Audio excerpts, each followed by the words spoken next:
Parce qu'un mémoire est toujours un peu autobiographique, nous verrons d'abord en quoi mon parcours a alimenté le projet de mobilité virtuelle qu'est la coopération numérique étudiante Rennes-Québec. Puis, en évitant de répéter ce qui est dit dans l'écrit, je présenterai rapidement la méthode mise en œuvre dans ce mémoire. Nous nous attacherons ensuite à donner quelques résultats avant de voir les possibles apports de cette recherche tant pour le monde des TICE que pour moi. Et enfin, nous aborderons les suites envisageables à ce mémoire. Prêt? Alors c'est parti! Alors ça, c'est moi. Enfin, je n'ai pas une tête aussi disproportionnée. Dans la vie, j'ai principalement 3 centres d'intérêt. D'abord, il y a les technologies, la culture numérique. Ce sont mes vieux restes de geek, de l'époque où j'étais étudiante en informatique. Le numérique, c'est vraiment quelque chose que j'adore, qui occupe mon quotidien. Ensuite, il y a aussi les sciences humaines et sociales. J'aime beaucoup essayer de comprendre qui sont les gens et comment ils interagissent dans le monde. Et puis, j'adore me plonger dans les bouquins. Ça, c'est ma patte science de l'éducation. Je trouve que les sciences humaines, c'est ce qui me donne à réfléchir sur le monde qui m'entoure. Et en dehors de ça, en dehors des études, parce que oui, j'ai une vie en dehors des études, mon passe-temps préféré, c'est voyager. Beaucoup voyager. Je sais que c'est une chance merveilleuse d'apprendre des autres et d'apprendre de soi surtout. Il paraît que les voyages forment la jeunesse. Il paraît. Quand on mélange ces 3 trucs-là, eh bien, ça donne des idées. Le projet de coopération numérique étudiante Rennes-Québec, il vient de là. De l'idée de mettre ensemble des technologies et des interactions humaines au service de l'apprentissage interculturel. Pour parler scientifique, la CNE, c'est un dispositif dit de mobilité virtuelle. Enfin, selon la définition de Gea et Montes. Si on ouvre la boîte de la CNE, on va trouver du code, des technologies. Il s'agit en effet d'abord d'une plateforme en ligne, d'un moyen pour les étudiants de collaborer et d'échanger à distance. Mais on va trouver aussi un discours autour de cette coopération et des objectifs. Améliorer l'employabilité des étudiants à travers le développement de compétences transversales, des pratiques de mobilité, etc., etc. Il y a aussi des institutions. Les universités Laval et Rennes 2, Rennes Métropole, des groupes d'entrepreneurs en France et au Québec, des institutions qui vont porter et supporter ce projet et bien sûr y mettre leurs pattes.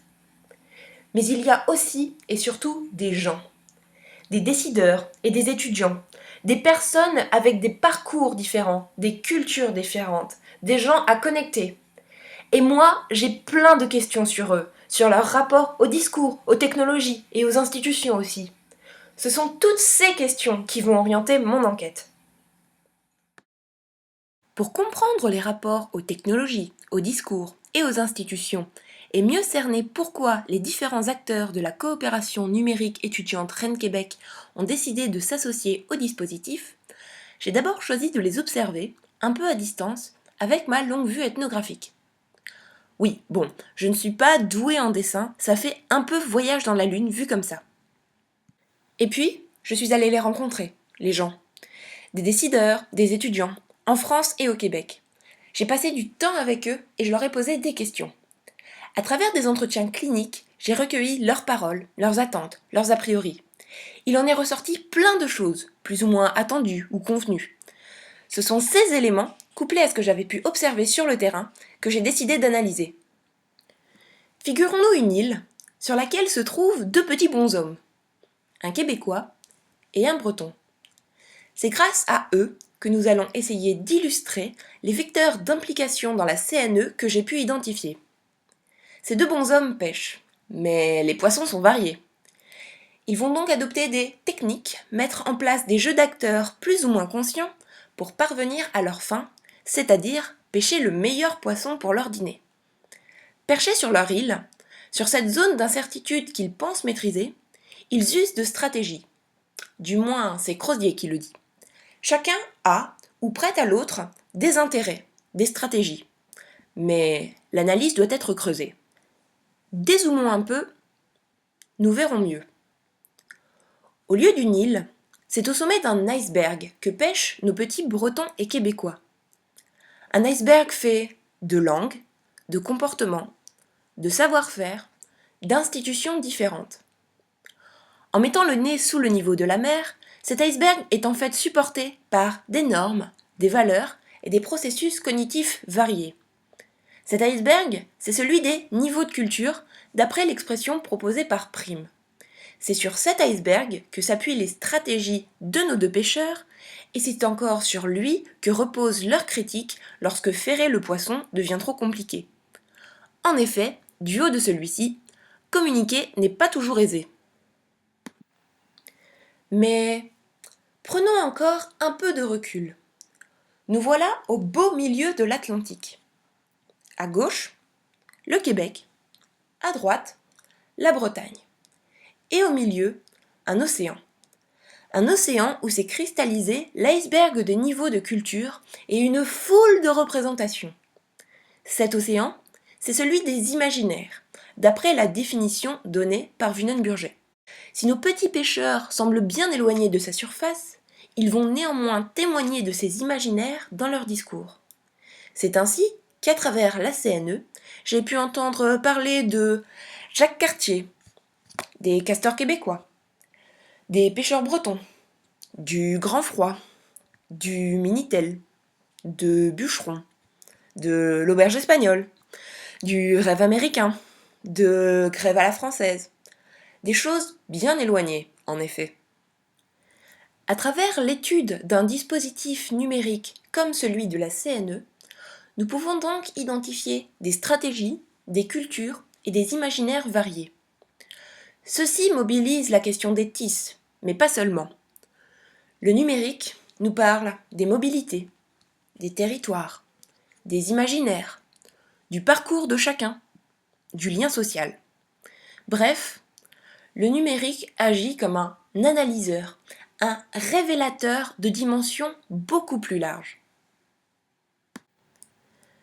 À travers ce mémoire, nous voyons que les acteurs mettent en place des stratégies, convoquent des raisons culturelles et manifestent des imaginaires pour expliquer leur participation plus ou moins active à la coopération numérique étudiante Rennes-Québec. En considérant ces éléments, il semble donc nécessaire de prendre en compte les dimensions sensibles lors de la mise en place d'un dispositif de mobilité virtuelle, à travers, pourquoi pas, une généralisation des processus de co-design. L'idée sous-jacente est de favoriser une forme de confiance entre les acteurs et les usagers afin de favoriser la réussite du dispositif. Cette enquête, au-delà de la question des TICE, m'a conduite à m'interroger sur le numérique et la mobilité. À bien y regarder, en effet, quand on cherche à en comprendre les usages, les ordinateurs et les transports ne sont pas si différents que ça. Les référentiels théoriques s'entrecroisent. Nous sommes devant des instruments, faits d'artefacts et de schèmes, porteurs d'usages, pourvoyant et cristallisant des imaginaires forts. Ils manifestent un pouvoir de lien, etc., etc. Mais l'analyse comparative de la mobilité et du numérique demande de prendre en compte également les usagers, les gens. Des personnes pour qui numérique et mobilité touchent aux aspects biographiques, font et défont le lien social par-delà les cultures et les territoires. La question de l'espace est-elle aussi essentielle pour comprendre le numérique et la mobilité? Des lieux physiques, bien sûr, mais aussi virtuels. Des lieux rendus accessibles et habitables à travers les transports et les technologies. Ces lieux forment des territoires nouveaux, ou en redessinent les contours. Les usages du numérique et de la mobilité sont pris dans ce triangle formé avec, dans et par des instruments, des gens et des espaces-temps. Ceci porte, d'après moi, des problématiques très riches. Pour ma part, ce travail d'écriture du mémoire m'a beaucoup apporté et m'a amené à réfléchir sur moi-même en tant que jeune femme et en tant que jeune chercheuse. Je me suis notamment interrogée sur la place de cette recherche dans mon identité, dans mes origines socio-culturelles et familiales. Écrire m'a également questionné sur mon rapport à la mobilité, sur ce goût du voyage, cette quête permanente d'un nouvel endroit, grand A, grand B, grand C. Peut-être l'avenir m'amènera-t-il à émigrer, sait-on jamais. Au Canada, pourquoi pas. Et puis, ce travail d'enquête m'a donné le goût de la recherche que j'envisage désormais comme une suite possible à ce master. Car oui, ces 2 années de TEF m'ont beaucoup enrichi, sur le plan personnel et intellectuel. Je mène aujourd'hui une recherche en entreprise, chez Dassault Systèmes. J'ai développé une connaissance certaine du numérique. Je me suis intéressée au territoire. J'ai appris à questionner les usages et les usagers. J'ai découvert la place importante des imaginaires dans les phénomènes que j'observais.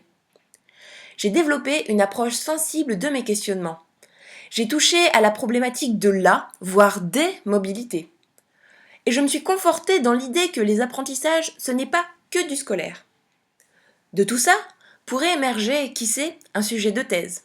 Mais avant cela, il faut valider le master.